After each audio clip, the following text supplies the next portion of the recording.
हम सोनी झा गोर लगै छी अहाँ सब गोटाके। हम आइ एकटा आममहु बियाहके गीत लऽ कऽ एलहुँ हेँ।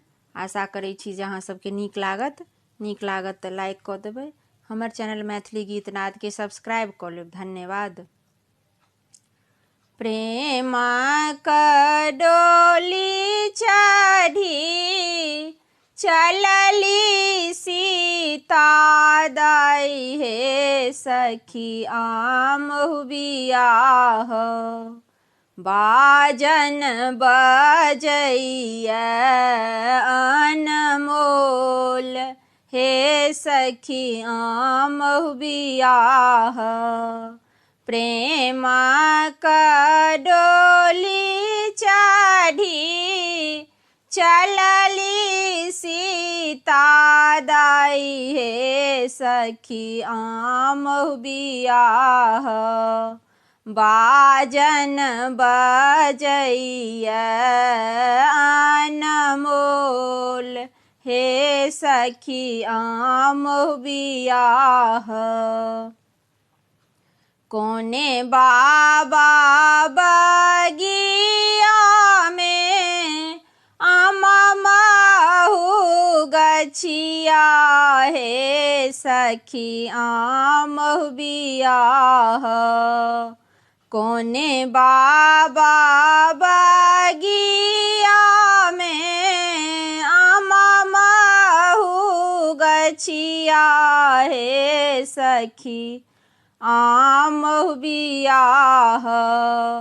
चलली सखी सब संग हे सखी आमहु बियाह। प्रेमक डोली चढ़ी चलली सीता दाई हे सखी आमहु बियाह।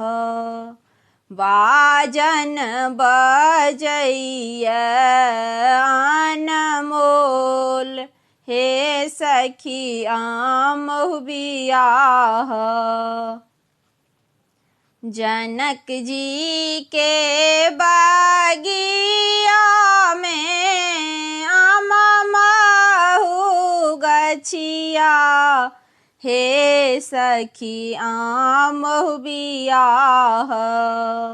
जनक जी के बगिया में आममहु गछिया हे सखी आमहु बियाह।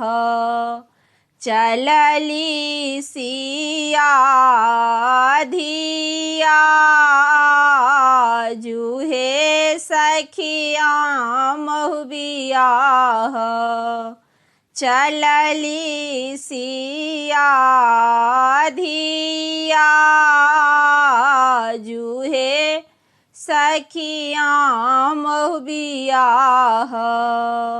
प्रेमक डोली चढ़ी चलली सीता दाई हे सखी आमहु बियाह।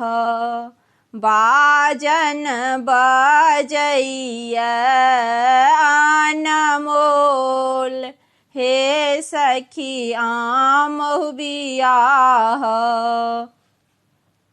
सिंदूर पीठार सीता आम में लगलन हे सखी आमहु बियाह। सिंदूर पीठार सीता आम में लगलन हे सखी आमहु बियाह।